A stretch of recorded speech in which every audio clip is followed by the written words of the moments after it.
Good afternoon, G. Hey, Bijan, how's it going? Doing well. How about yourself? Good to see you. Good to see you as well. Hello, everybody. Hi. I'll just give everybody a few moments. I'll start with screen sharing the dashboard. Hope everybody's having a good week so far. Still beautiful for September. I love it.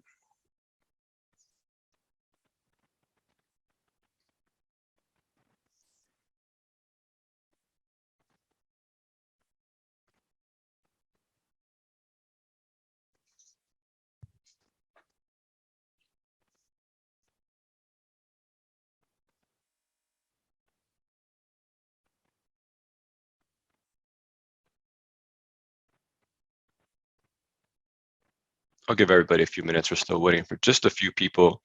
I will say just in advance, as we go through the session and all our sessions, when we have breaks or there's time to ask questions, please feel free to use the chat, be engaged. It's a great time for a great conversation. So definitely take advantage of that. I'll be monitoring the chat. G will as well, and we'll be here to answer questions and keep that conversation going. Looks like we pretty much have everybody here. Thank you, everybody. All right, well, for the sake of everybody's time, I'll go ahead and start with the dashboard. Welcome everybody to session 2. That week flew by. We're doing wellness overview today. As far as announcements, I just want to let everybody know we've decided due to restrictions right now we'll be virtual through September. We're trying to get creative and do our best to meet, but for now we'll be virtual through September. Please forgive me for any last minute changes. I think as we get announcements, we'll make changes and do our best to be in person, and we'll try to communicate that as much as possible. On the note of communication, thank you. I feel like everybody has been amazing to work with. The communication's been great. Sometimes with these programs, it's hard to get things moving, but everyone's been very responsive, and I love that. It makes for a great program. After class, I'll be sending the follow-up email. I don't have any prep work for our next class right now. If we do, I will get that to you as soon as possible. Quick reminder, we have no class next week. The actual next class will be the following week on the 30th with Lizzie Malone, talking about project management. So I'm going to unshare for just a moment. If anybody has any questions or announcements, I will leave it open, and I'm going to bring up your slides. G, 1 second. And actually, real quick, Bijan, so just no class next week, but be on the lookout for an email from one of your wellness coaches about scheduling some time to make sure you guys do your intros, get a chance to know each other, get a sense of, what are the types of things that we can help with. As well as better understand your goals, both for SOW, the projects, but also just career goals, right? This is a leadership development program, and so having a better sense of what you would like to accomplish for your careers helps, hopefully give us some ideas on how we can align with other things we may be doing, or help make sure that any project you choose aligns with your overall big vision for your career. I also wanted to take a second to have Remus introduce himself. You were unable to join us last time, but again, let me know if there's anything on the slides that don't make sense. Some of my slides are random pictures, so happy to go over anything that doesn't make sense, and just have you introduce yourself, what your specialty you're from, and kind of just your interest a little bit on wellness. Sure, thank you, Barbara. Sorry about that. I was covering at Central DuPage Hospital last week, so it's a new sort of set of responsibilities that have kind of popped up out of the blue. My name is Remus Lucas. I'm one of the neuro-oncologists here at Northwestern, and I'm the regional medical director for neurology, so overseeing outpatient operations, for downtown as well as throughout the system. And I have an interest in trying to make life easier for my faculty, and I've have a project where I want to limit the amount of paging and other types of activities that they have to partake in. I love that. If we wouldn't mind going around just introducing yourselves, just quick your name and specialty. Again, Gaurav Agrawal, everyone just calls me G, psychiatry. And I'll turn it to Bijan. You already heard No, it's fine. My name is Bijan. I'm the program coordinator for SOW. I've been at NM for 13 years, been here for about 7 months now, but used to work in X-ray. So I'm excited to continue to grow with you all and learn some things for myself. I will pass it to Roxana. Hi, I'm Roxana Mirza. I'm in the Department of Ophthalmology, and I'm a medical retina specialist. Excited to be here. Oh, and I'll pass on to gosh, Claire?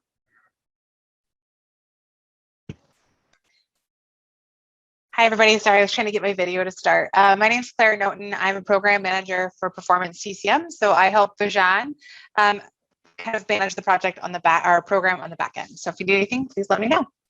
I will hand it over to Dr. Rodriguez. I wonder, can you hear me? Oh, great. You know, they came and updated my computer. So they put a brand new computer, and I'm surprised it's working. My name is Jaron Rodriguez. I'm a vascular surgeon. Nice meeting you.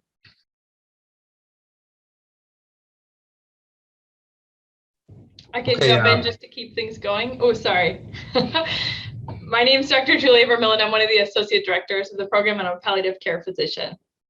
I'm going to pass it to Dr. Russell. Hi, I'm Susan Russell. I'm in pulmonary and critical care in the Department of Medicine. And I will pass it to Yara Demo. Hi, I'm Yara. I'm the Department of Neurology, Division of Epilepsy and Clinical Neurophysiology, and I'll pass it to Kate. I'm Katie. I'm in the Department of Neurosurgery. I specialize in surgical management of epilepsy. I know Yara well, also know Remus well. So nice to see some familiar faces and also meet some new folks. And I will pass it to Shalini. Hi, I'm Shalini Bhattacharya. I'm a primary care doc in the Bucktown office, and I practice internal medicine and pediatrics. I'll pass it to Emmy.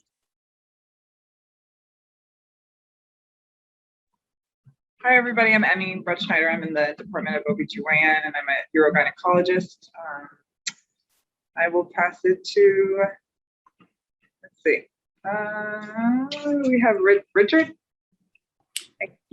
Hi, yeah, I'm Richie Cockrell. I work in psychiatry, specifically forensic psychiatry, mainly in the hospital, but also outpatient too. And I think almost everyone's gone. I think that is everyone. Yep. Okay.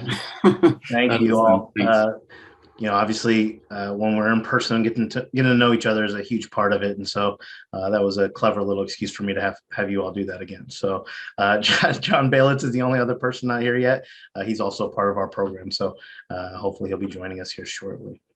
So, thank you very much. We'll go ahead and get started, Bijan, if you wouldn't mind sharing our screen. Thank you.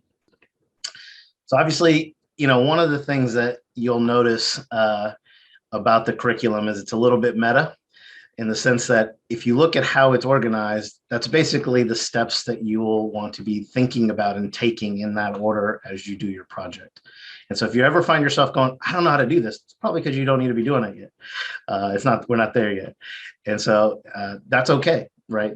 You have to know the basics and the fundamentals before we go around, messing with too many things. I think the biggest thing, I call this the well-being consultation overview, and I do that intentionally because that is, to me, probably one of the biggest predictors of success over these last 4 years of this, is frame shifting your role from the roles that you have spent most of your careers learning. From clinician, problem solver, problem fixer, researcher who, understands the answer to a question or is finding the answer to a question, to consultant. That consultant mindset is incredibly important when it comes to things like wellness, because many of you are leaders in your departments, but as you will know, even if you're the leader of a department, doesn't mean you can make these changes on your own. You have to have people involved, engaged. You have to figure out what they want. You have to be able to inspire, and you have to be able to demonstrate value. And all of those things are the purview of a consultant. And that mindset is a little bit different than everything else we've always been doing. So these are some of the kind of frameworks that you'll hear about, because there's times where it seems easy, as like, hey, you know what can you do around wellness? And someone will have some easy solution to it. And then there's times like right now when morale is really low and people constantly ask me, what would you do right now? And it's super hard. It's super hard to know what you would do right now.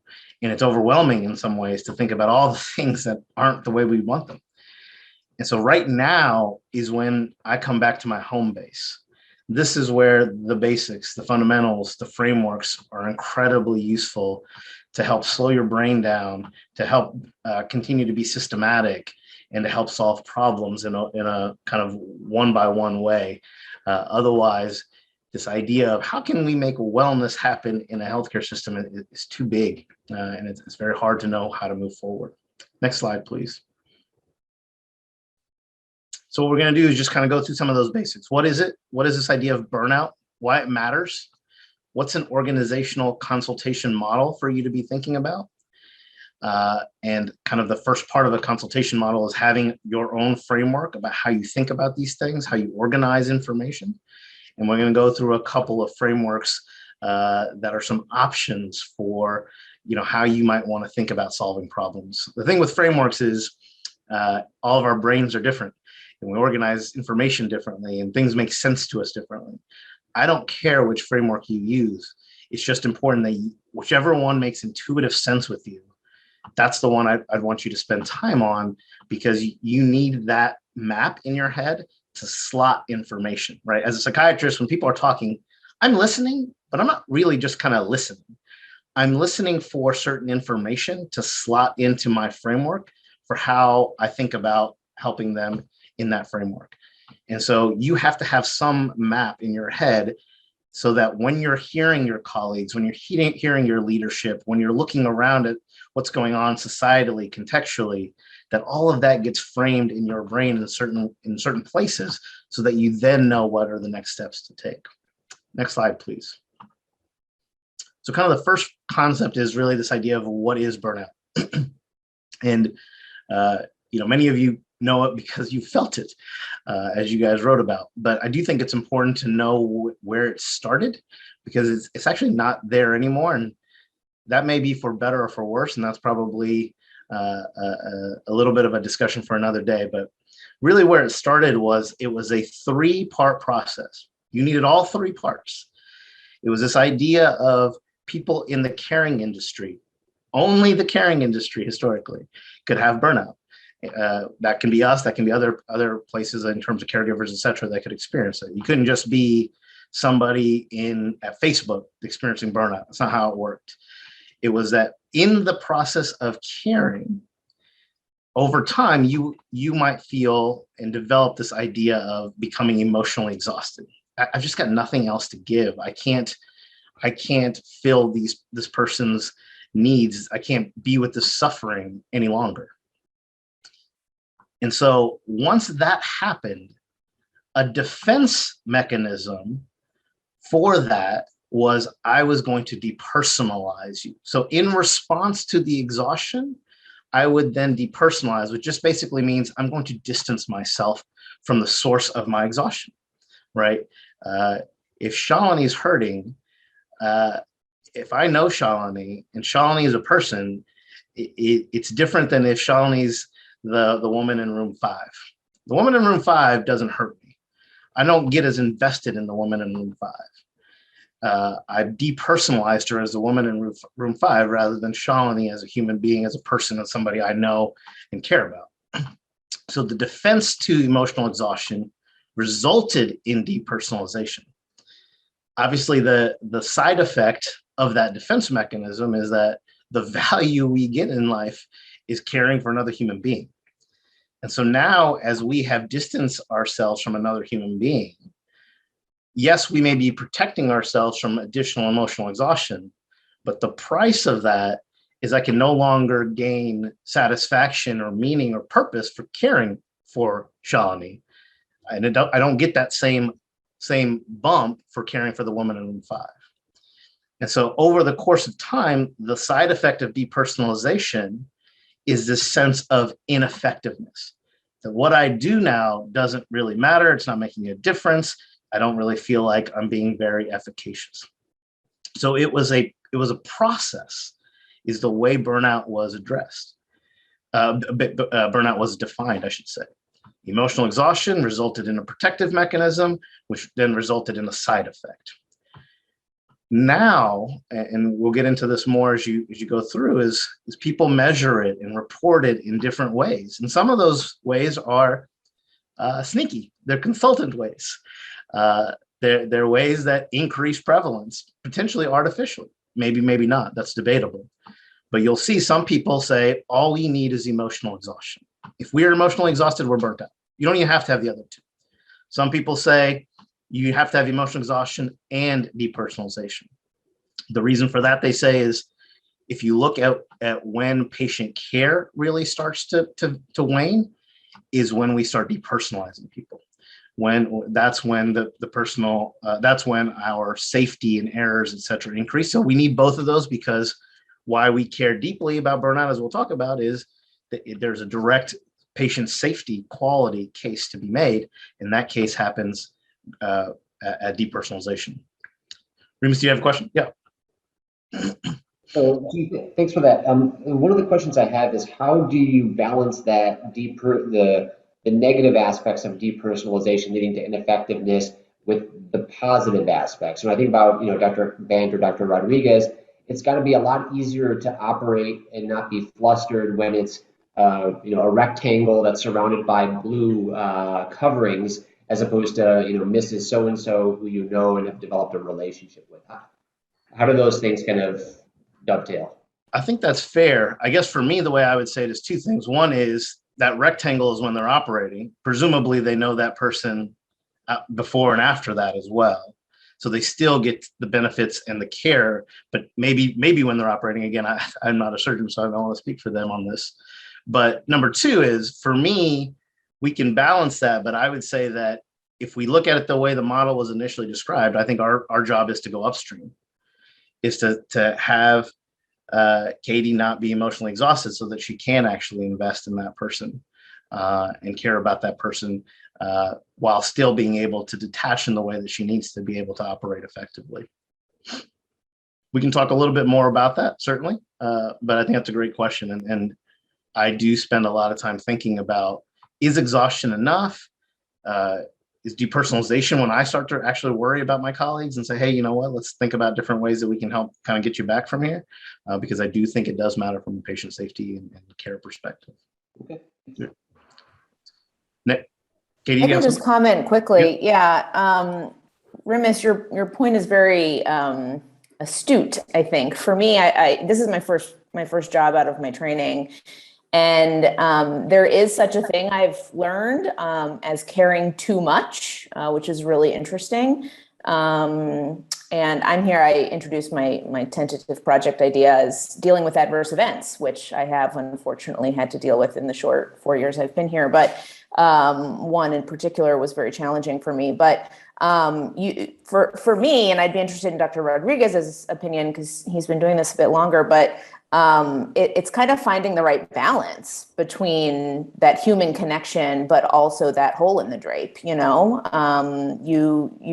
want them to always be a human. You want them to be a part of their family. You want to be a part of their lives. You want to be giving to them in a meaningful and significant way, but you also need to be very clinical, especially in the operating room, very, no pun intended, sterile in the operating room. And for me, that's been kind of finding a balance between the personalization and the depersonalization, but certainly Dr. Rodriguez may have more to add there.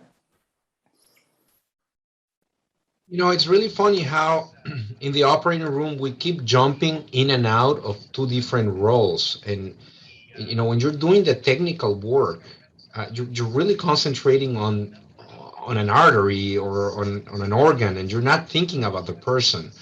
But then you jump out for a second and you start thinking about the person. And I think it's impossible to do both at the same time. But I think we just keep switching from one to the other, where you're a technician that you have to get that job done. And then on the other hand, you switch back to, well, now I'm a human being and this is another human being, and I'm thinking about the implications of what I'm doing.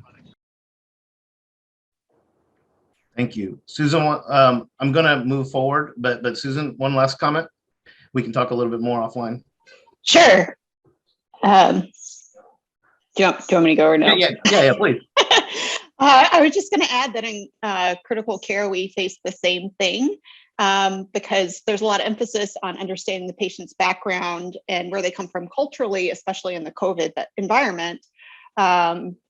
Yet when we do things like family meetings and kind of conveying information to families, we have to kind of have that remove a little bit and give the facts in a little bit of an impersonal manner to try to be a little bit of the kind of, as much as we can, the unbiased presentation of what we recommend based on the evidence, and try not to invest ourselves so emotionally that it affects that. And I think we also struggle with finding that balance between the two. And it's easy for us in the ICU to think of patients in a depersonalized way because it's a lot of times we never met the patient when they were awake and talking. So it's something that we continually like kind of walk that fine line and are challenged by on a daily basis. Thank you all. I think that's a really rich discussion, and it's spending time on this, I think, is important, right? If we don't know what we're talking about or what we're trying to help and work on, then it can get confusing. And the truth is, if you invest your time in this literature, it's not great. It's not a great literature in terms of very, consistent definitions, et cetera, et cetera. And so I do think if I was a researcher, I would want to spend a lot more time on this definition and kind of operationalizing that. Again, thinking about it from a consultant standpoint, again, what are these parts that I want to take as I think about what are the areas that we need to best help to address with our colleagues. So great points. Next slide, please. And I think just remembering as we think about emotional exhaustion, remembering from last time's session, we are talking not about eliminating stress, right? This is where cynicism around wellness comes is, it can't all just be puppy dogs and rainbows. But that isn't what we're talking about. That's not why we're talking about it at all. We're talking about stress and burnout in the context of performance, in the context of being able to do what we're called to do, take care of patients. And so there's this idea, right, of the curve, and some stress actually helps us focus, right? It helps us achieve peak performance. It's when it's chronic, unrelenting, and too high a level that we start getting into this exhaustion, anxiety, anger that you're seeing probably a lot right now, right? We went from exhaustion about a year ago to a lot of anger right now from a lot of people. And that's where we're starting to get into that burnout and breakdown point. And that's where performance really starts to lag. And so that's the message we're sending to leadership is if you're seeing anger, that means, it was one thing to say, okay, we're all tired, we're exhausted last year around fatigue. Fatigue and focus actually have similar performances. We're maintaining our performance. But if we're starting to see anger and breakdown, then you need to be cognizant that quality of care, patients first, is directly a threat. Next slide, please. The key to stress is to delineate it, to begin to diagnose, right? When people come to me in therapy or coaching and say, my life is stressful, I said, there's nothing we can do with that. We can't start with life is stressful. That is too broad for us to do anything about. We have to start subdividing it. We have to start thinking about what are kind of some of the buckets of stress. And within those buckets, what can we do about some of those things? Some of them are modifiable, some of them are not. This is my rebuttal to an argument that you will hear as you get into this literature is, hey, we keep calling this burnout. It's not burnout, it's moral injury. This is all just moral distress. I say yes, and. I think moral injury is one source of stress, as you can see here. It's one big bucket of stress, and it's a toxic kind of stress, and it's a kind of stress that can really be problematic, certainly. But it is still just one of the buckets that lead to burnout. If burnout is largely workplace-related chronic stress, then moral injury and moral distress is one sort of stress that can lead to burnout. That doesn't mean that the other things can't. Historically, we've always talked about fatigue injuries. So I'm skipping around on this slide, I'm sorry. We talked about fatigue injuries, right? That workload, that accumulation without sufficient rest and recovery over time has been what a lot of people have talked about has been true for medicine well before the pandemic. There's obviously the grief issues. Katie spoke about adverse events. It's why peer support is so critical, is how do we deal with loss? And because loss is inevitable in the field that we have chosen, it's an occupational injury, and we need to provide tools to deal with an occupational injury the same way construction people provide a hard hat to their workers, because there's no way to design around that occupational hazard. And then, of course, there's traumatic injury, right? Is again, this idea of death and injury is, a lot of people say, hey, well, you guys trained in that. No one trained in this. No one trained in this amount of death, this volume, this chronicity. I don't know of anyone that trained in this kind of numbers of deaths, especially as what Susan has seen and talked about over the last year and a half. And so that traumatic injury builds up. And so the key here is to be able to take something that sounds big is, hey, what do you want to do about wellness? How can we reduce stress to, as a consultant, help people clarify their thinking, help people clarify, well, what aspect of stress, what kinds of stresses, which buckets of stresses are people experiencing, and which one of those seem like they're in our circle of control to do something about, and which one, frankly, does not. Which one of those stress buckets can I not deal with? And that's a big part of empowerment, is saying, okay, we're going to have to accept there's not much I can do about, there's only so many ECMO machines in the world right now. So there's just something we're going to have to deal with that. On the other hand, there's other stresses that do seem like we have something we can do about. So we need to focus heavily on that area, because overall, the stress meter is what matters.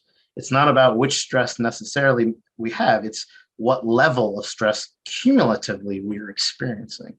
And so if we can get it down in one bucket, it doesn't matter which bucket we get it down from for the most part. Next slide, please. So where did this all kind of come from? Why does this industry kind of actually led in this area of caring about it? And part of it is the researchers have done a great job about being systematic in making their cases. And so what this slide shows is on the left, percent of burnout reported by physicians of different specialties. And there's little canaries in the coal mine on this slide, right?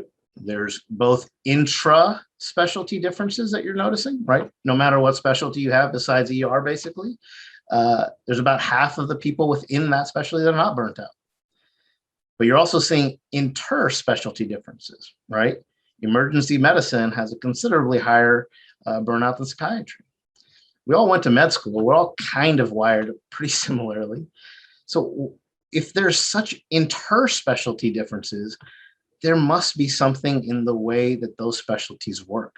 It's not just like emergency medicine doctors are inherently less resilient than the people that go into psychiatry. I can assuredly tell you that's not the case, and I'm sure Richie can as well. And so there's something about that work environment that isn't set up right that's causing a nearly 30-point difference in burnout. On the same token, there's something that we can do as individuals, because at least 50% of the people in every specialty are not burnt out. And so this slide helps us understand that this is a complex phenomenon that has lots of different ways to address it and lots of different ways to think about it. Next slide, please. And again, what the researchers, we owe a debt of gratitude, is they've made their case very systematically of why this matters. It matters because of personal consequences, and it matters because of professional consequences. At a personal level, increased risk of substance abuse, broken relationships, depression, and suicide. On a professional basis, decreased quality of care and increased medical errors, decreased patient satisfaction, physician turnover, decreased productivity and professional effort, decreased chance that patients will follow our recommendations and adhere to the guidance that we should share. So really huge consequences on both sides of the equation. Next slide, please. And as a consultant, your job is to figure out, what case can I make? What are the different cases that are there that I need to make to the audience that I'm speaking to? What's going to resonate with them to get them to care about this, to get them to move on this? And so there's 4 big cases. Those of you who don't know me, my case is largely moral. my clinical work is around treating healthcare professionals that have become impaired and burnt out and depressed and substance abuse, etc. And so I have seen their stories. I've seen it in my family's stories, who no longer practice medicine after a couple of years, my sister and my brother-in-law. And so I have seen that upstream of the substance abuse and the depression, etc. They talked about losing that zeal, that passion for medicine, and saying, I just can't really do this anymore. And so to me, there's that moral case of we need to care for people. And that's what drives me. There is the tragic case. This is Suicide Awareness Month in general, but physician suicide awareness is on this Friday, September 17th. I was talking to a physician yesterday who's lost a child to suicide in medicine. And it was awful. And you could tell that the fire in him from that, he wants to do something right now. He wants to make this better. He wants that not to happen to anybody else's kid. He wants that to never happen to a colleague again. And so that tragic case is what matters to him in terms of what's gonna what has lit in that fire under him to do something about this. There's a regulatory case. I've been in GME and UME and obviously Joint Commission. All of these three bodies at the care about wellness right now. Frankly, haven't been able to figure out if they can train good doctors or not. So this is their proxy for that. We're not really sure how to measure quality of care. So we're going to focus in on wellness as a proxy for that. And so there are lots of regulatory reasons that hospital systems, residencies, medical schools have to care about wellness right now. And if you're talking to people in that vein, that's exactly the case you should be making is you're not going to get accredited if you don't care about this. They're going to shut you down if you don't care about this, because that's what matters to them, right? When we're consultants, we got to figure out what matters to them as we make the case. And then of course there is the business case. I do encourage you to keep your minds open. We have a lot of preconceived notions as to what people care about. When we pitched our wellness program, SOW was just one of the initiatives we pitched. And everyone said, hey, you know what? The place cares about money. SOW is by far the most expensive thing you're pitching, by far, not even close. And, unlikely that that's going to happen because, they care about the bottom line. Blah, blah, blah. That's the only thing they picked. That's the only thing they picked in our initial proposal. And it's because the other cases mattered to them more. And we didn't give them credit for that. We didn't actually pitch it correctly. It's better to be lucky than good. But we didn't actually pitch it correctly at all because we thought we knew what they cared about was the business case. It actually wasn't the business case. And so make sure you keep your mind open about and don't make your preconceived notions about the people you're talking to. That's a big part of consultant mindset is hear and listen, don't tell. Next slide. Business case does matter though.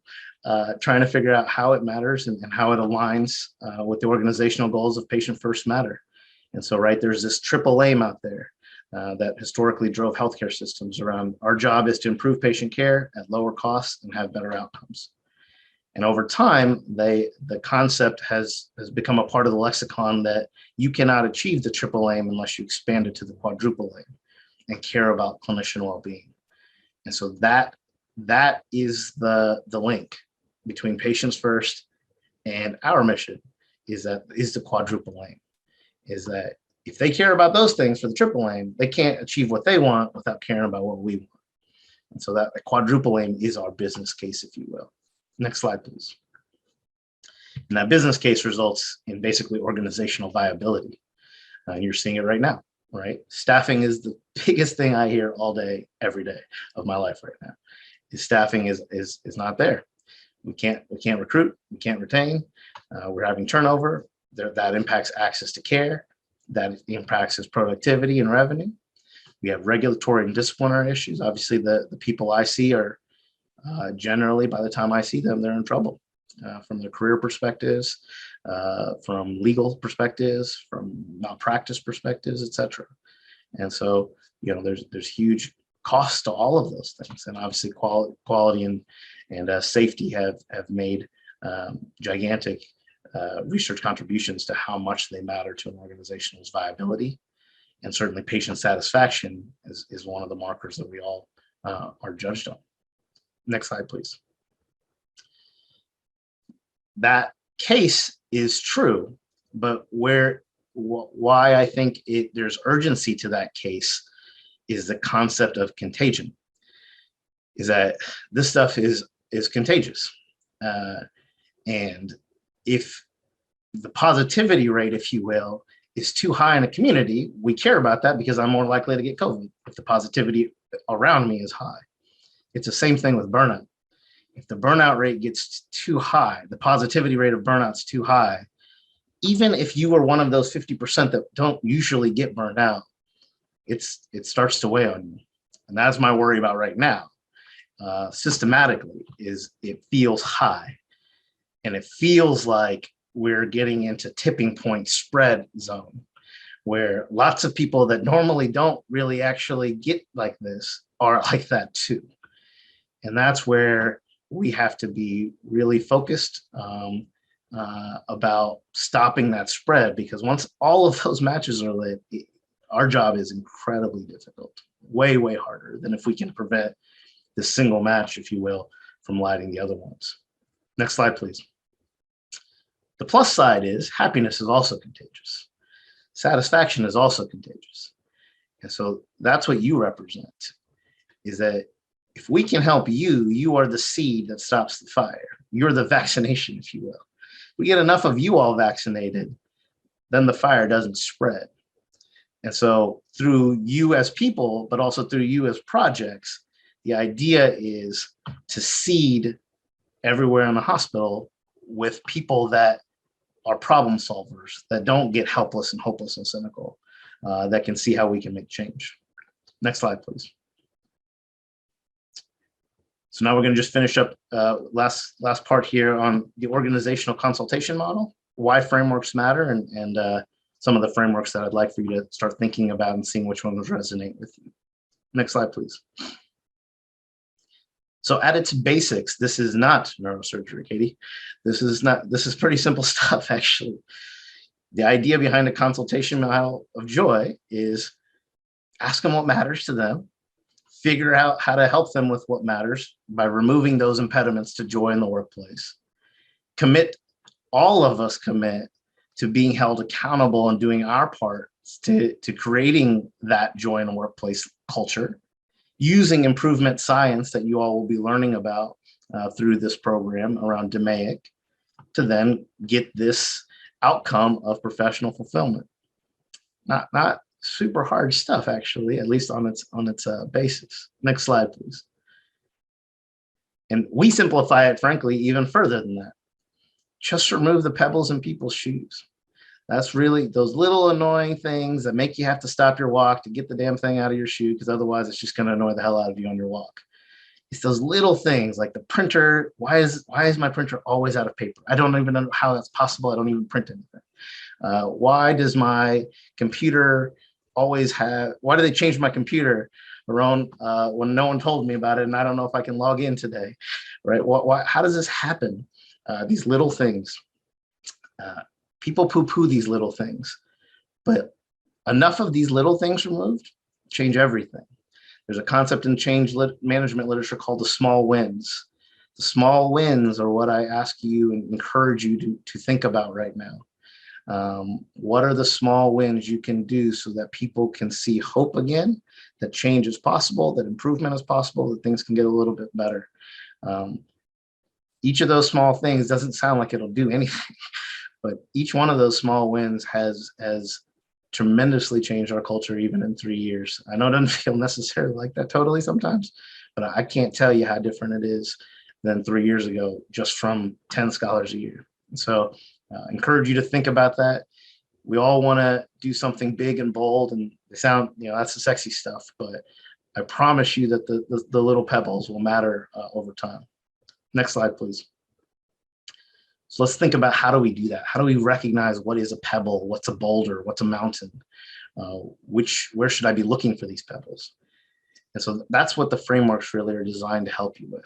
And the reason and you're going to hear me use the word frameworks a lot, that's how my brain works in general, is that the single biggest way I can tell when I'm talking to someone if they know anything about wellness or not is if they tell me, gee, if you just fix this one thing, burnout would take care of itself. If you tell that to me, I know you don't know anything about wellness. You don't understand the concept of how complex and nuanced the phenomenon is if you tell me you can fix one thing. So I'm going to go through a couple of those one things that people generally tell me. Next slide, please. The first thing is, all you got to do is make me work less. That's it. That's the only thing you have to do is help me work less. And it is definitely true that we work too much, 100%. It is definitely true that workload, and probably more importantly, how our work interferes with our life, if you will, our personal life, matter. And the way it matters, as you can see, is the green and the pink boxes follow that idea. Is those pink and the green boxes show specialties where, as their work-life balance, as they felt like they're more satisfied with their work-life balance, their burnout increase or decrease as one might anticipate. But the issue, of course, is that there's the yellow boxes and the orange boxes to contend with. Is that on the one hand, ER docs are quite satisfied with their work-life balance, or relatively so, but they have the highest burnout there is. Surgeons in general are not satisfied with their work-life balance, but they kind of knew that going into the residencies. I think they kind of know what they go into. And part of that leads to them actually having lower burnouts than one might anticipate given their workloads and their hours that they spend. But that dedication is a part of what makes you choose surgery. I've never met a surgeon that's like, I had no idea we worked overnight. That's really shocking. No, it's not. You know what you're getting yourself into a little bit. That doesn't make it totally right, but it's not like you didn't know what you were getting yourself into as you went through medical school. It's actually a real problem with how we train. It's actually not clear to me that most people know why they won't go into medicine in the first place. If you talk to a lot of med students, they have no idea of actually what they're applying for. And then two is they don't actually very well know what their residency that they're choosing is after 1 month on psychiatry, right? They might like Dr. Agarwal and they're going into psych because of that. That's not a good reason to go into psych. It's really hard to know, what is it that I'm signing up for sometimes. And so workload matters, work-life integration matters, but it's not going to solve everything. Next slide, please. The second silver bullet that I hear often is just pay me more. And that actually has virtually no relationship to burnout, right? So the circles here, the larger the circle, the greater the average salary for that specialty. And then the burnout rate is on the y-axis. And so as you can see, people like radiologists who make twice as much as a general pediatrics person have the same level of burnout. So $200,000 doesn't make you happy. That 10 grand raise you're thinking is going to be the difference is not going to do it. Right. And so this idea that just money as an absolute value is going to be the silver bullet is I'm not certain of many things. I am certain that won't do it. Now, that is different than to say money as representative of appreciation, money as symbolic of recognition. That is a different concept. That does matter. Is if money is representing that you appreciate me, that you see what I'm doing, that recognition I do think is incredibly important. That fairness is very important. Is if somebody's getting paid a lot more than you, and it doesn't seem like there's any good reason for that, that fairness is toxic. That can matter.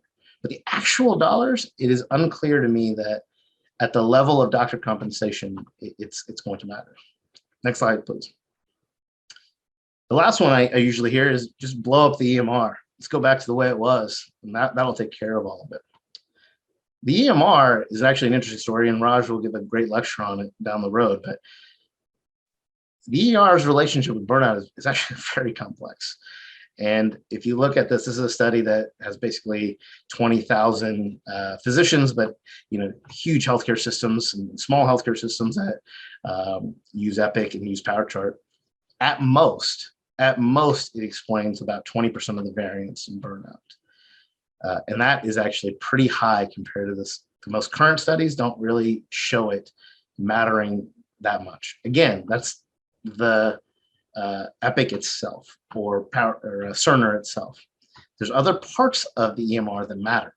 Right? If I want something fixed and it takes 4 months to get it fixed because I have to put some stupid ticket in, that matters. That's really incredibly annoying. But the actual epic is not at all clear that the software itself actually matters that much, frankly. Next slide, please. So that's where understanding it as a complex phenomenon that has no silver bullets is really important. And it's also really important for your sanity, right? If you're coming in here thinking what you're about to do, what project you're about to pick is going to fix burnout in your areas, I just want to take that out of your thought process quickly, because it's unlikely to do so because it is so complex. It's not one intervention is going to solve burnout anywhere. Our tagline is sowing the seeds of wellness, because we have to plant lots of them and harvest lots of them and work on lots of different drivers to collectively create that culture of wellness. Next slide, please. The framework that I want to spend probably a little bit the most time on, and it's probably got the highest evidence base. It's kind of a culmination of all the evidence to date, and a bunch of experts created this, and this is from the National Academy of Medicine's systems model of clinician burnout and professional well-being. Big picture, there's a bunch of different systems: the external environment, the healthcare environment, the frontline departments and divisions that impact on work system factors, which are the demands and resources of our work, which all funnel through each one of us individually in terms of how each one of us perceives them to create these outcomes of burnout or well-being. I'm going to go through a little bit more detail now. Next slide. I know that the model starts with the systems, but at least from my brain, the middle part matters the most. That's where we do all our work. And that's that idea of work system factors. And again, the work system factors basically are, what are the demands of your job? And what are the resources you have available to do that job that make you care about your job, that fulfill you in your job? And our job in this program is to either decrease the demands that we can or increase the resources for things that we can't change. That's it, really. It's almost that simple. Is thinking about all these different demands that each of us face and our colleagues face. What can we do to remove some of the unforced errors, if you will, or the ones that really don't have to be the way they are? Or how can I add resources for people? Next slide, please. And Julie is going to go through this a little bit more in detail down the road, but I do think it's going to be important for a couple of lectures coming up, is that this jobs, demands, resources model is kind of the basis of all of the burnout literature. And it's a complicated looking slide, but basically what I want you to know is that the demands of a job are most closely related to the amount of stress we feel. Resources on our job are most closely and directly related to feeling engaged and satisfied in our job. So if we improve resources, we will impact stress, but very indirectly and more weakly. If we decrease demands, yeah, we'll probably be less tired, but it may not do anything for our engagement with our work. This stuff will matter as we get to measurements and different measurement tools for surveys and things that you'll do. Is that your intervention that you're thinking, you always want to say, is the intervention I'm doing going to reduce demands or increase resources? Shalini's project around mentorship is going to increase a resource. It's not going to do anything for demands. It might actually increase demands if she has to meet with mentors and do all that stuff. And so she needs to know that as she thinks about measurement is, okay, I'm doing something for resources, which is great, but I'm not doing anything around stress or demands. And so if her department's right now super stressed, they may not care about resources. And so that's just an important way to be thinking about what do I want to be working on? Next slide, please. And each of those demands is impacted at many different levels. The external industry, which is kind of the government, the payers, insurance companies. Organizational level is the middle level. So what does NM do? HR, governance, revenues, policies. And then the middle one is your own personal department or division, right? What's going on in your guide? What's your leadership like? Do you have, is your EPIC horrific? Are your MAs and PAs very good? What's going on in your own little level?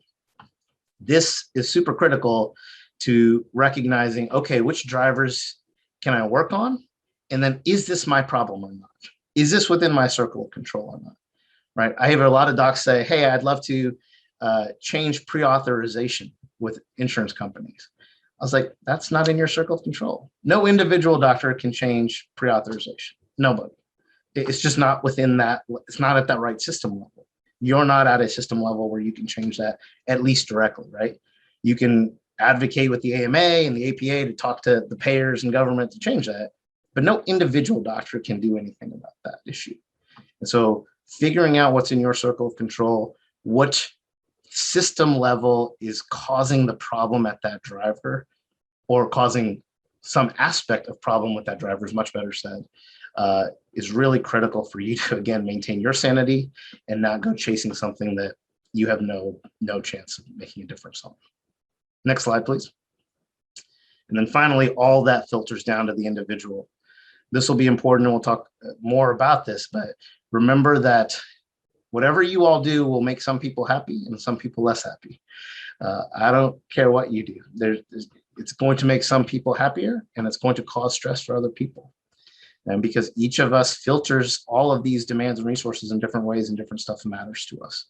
And so you have to know that going in, because as you start thinking about buy-in, barriers to change, who might be against what you want to do, this will be how you do that, is which individuals is what I'm messing with going to affect in a negative way, and trying to get ahead of that will be very important as change agents. Next slide, please. So that's the first model, the National Academy of Medicine model. That one sort of makes sense in my head, but it's not the one I use when I consult, because it's just how my brain works. I use this one. And this basically just takes it down to that driver slide. And what are those different drivers that matter? And if we can optimize them, we'll have engagement and professional satisfaction. And if we don't optimize them, we'll probably have burnout. And so the 7 drivers that they talk about are control and flexibility, work-life integration, social support and community, culture and values, efficiency and resources, workload and job demands, and meaning in work. This is really important as you consult, because there's a decent chance you come up against roadblocks for your project that may be, for instance, helping the driver of work-life integration. And when that happens, you're going to try lots of different tactics to get around that roadblock. Perseverance is hugely important, but there may come a time where you can't do anything. You can't move forward. And so in that moment, that's where the difference comes in. You can either throw up your hand and say, oh, nothing we can do, or you got 6 other drivers to go look at and try to maximize. Because believe me, there is something to do in every one of these drivers in every one of your departments. And so that's how we shift. That's how we maintain that flexibility that helps us. Next slide, please. Important to remember that in this model, the drivers still work at a system level. Each of those drivers and potential solutions are different when we're talking about what individuals can do for themselves, what departments and divisions at the work unit level can do, what NM can do, and what the national level we can do. And so I give this to you because you have access to these slides to look at some of the different drivers. What are the different interventions at each system level that people can do and think about? It may spur some ideas in your head as you go through this. Next slide, please. Next slide. The other reason I like this model is it reminds me of this concept of mismatch. Is that it's really important to remember as you're doing this work, as you're trying to build engagement, we tell a lot of villains and gods stories, right? Devils and gods stories. This corporation or this person is an evil person, and these are the best people. And all of that stuff doesn't do anything from a change agent perspective, and it's probably not true. So much of these drivers issues are an issue of mismatch rather than an absolute good or bad. There are some absolute goods and bads, I'll give you that. But mostly it's about mismatch. So the example I give is if you work at Central Region NM and you hate teaching, it's probably just not going to work for you. It's just not, I mean, that's what this is, academic medical center. There is a mismatch between what you want out of your career in life and what the job is here. And that's not an organizational problem. That's you just work at the wrong hospital problem. And you probably don't need to be working here if that's not what you're into, right? That's what this is, an academic medical center. On the other hand, that doesn't give any sort of hospital or an academic medical center carte blanche to say, well, you don't fit with what I do. Good luck to you. That's not going to work for everyone. Our job as an organization, in my view, is to, this is a terrible example, but I still haven't had time to think of a better one. It's kind of like being a blue suit, right? Blue suits go with most things. I think, I actually don't, not very fashionable, but I think they go with most things is what people tell me. And so the idea is our job has to be a blue suit. If we're like some weird orange suit where only this like one type of doctor can work here, then yeah, that's not being a good organization. Our job is to be a blue suit that is a big umbrella in which most people can find happiness and fulfillment, but not everyone. And that's okay. We can't make everyone happy, and organizations have to be okay with that. And people should be okay with that. We just have to be honest about who we are. So if you come in here and go, oh, you don't have to teach, that's great. And then you get here and like, hey, you should be residency training director. That's on us. We lied to you, right? But if we say, when you come in here to apply and we say, you're going to have to teach and you have to deliver 3 lectures and you go, well, thank you very much. That's just doesn't fit with me. Fit is incredibly important and helps us get out of these villains and heroes stories that we tell ourselves, which are barriers to communication. Next slide, please. I know we're getting to time. Last one that I want to tell you about is Hertzberg's motivation framework. And so basically what Hertzberg talked about, and this is a really kind of important concept, is the things that dissatisfy me about my job are not the same things as the things that satisfy me on my job. So those things on the left side of the slide here are the things that dissatisfy me about my job: security, work conditions, supervisions, my relationship with my supervisors. If those things, if I'm dissatisfied with those things and I remove all of those things, it still doesn't mean I'm going to like my job, right? It's a concept of the absence of illness does not mean health, right? Just because we got rid of all the crap doesn't make me love my job. You have to have the satisfiers: achievement, recognition, the work itself, a responsibility, the opportunity to grow and advance and develop. And so it's really important to comprehensively be thinking for your projects and what you want to work on is what I'm doing going to help improve people's satisfaction with their work or decrease their dissatisfaction with their work? The reason this matters is this is the middle of a pandemic. And what Hertzberg found was it's okay to not get rid of all the dissatisfiers. Certainly, that's never going to happen. But if there is something that is profoundly dissatisfying in people's work, they're not going to be able to hear the satisfying stuff. If they're worried about catching COVID or not feeling safe, and that's what's their issue right now, you can talk about all the advancements, mentorship stuff you want, it's not going to resonate. It's just not going to resonate because the dissatisfiers are too great. If I don't like my salary, I'm okay to do some of the other stuff. If I'm making way less than my salary, though, it's totally out of whack, then the mentorship isn't going to matter. And so trying to figure out where people are at in your departments, is there some gigantic dissatisfier that there's just no way to get around right now? Although I hesitate to ever say that, but that is really out of whack. You'll just want to be careful about going to satisfiers. Next slide, please. And that last framework has really shaped our pandemic response, right? We always want to work on work itself and our pathways. We always want to be thinking about the satisfiers and self-actualization and achievement and advancement. But as you all know, my guess is you all are familiar with the hierarchy of needs. If the base of the pyramid is screwed up, you can't go to the top. It's just too hard to go to the top. And so we had to pivot as a well-being program to really focusing in on some of those individual stuff, those basic physiological needs stuff, physician lounge, food, water, that kind of stuff. Not because that's necessarily where I like to hang out, but if we know our frameworks, it would have been a mistake to do anything else. We had to stay there because that's where we were. The question for us will be, are we far enough away from that, or do we see enough light at the end of the tunnel to start moving back in the middle into the upper parts of the pyramid? I don't know the answer to that. I want us to start nibbling, tiptoeing there, but I don't know the answer to that. And it's something that you all will have to know for your own departments and divisions. I guess my guess is the answer will be different in different localities as well. I planned to break you all up to have some time to talk to another colleague about your projects and which drivers it may be hit, but I'm out of time today, so I apologize for that.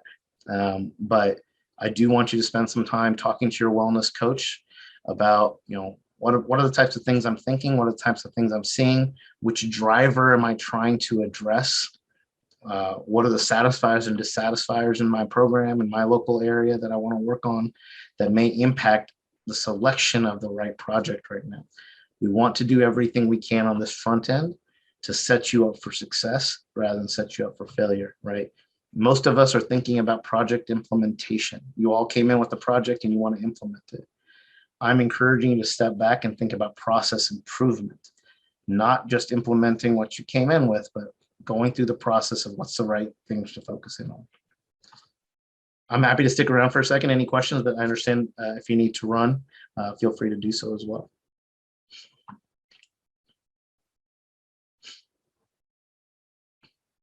Any comments or questions? Thanks, Susan. All right, take care. Bye, everybody. Have a good one.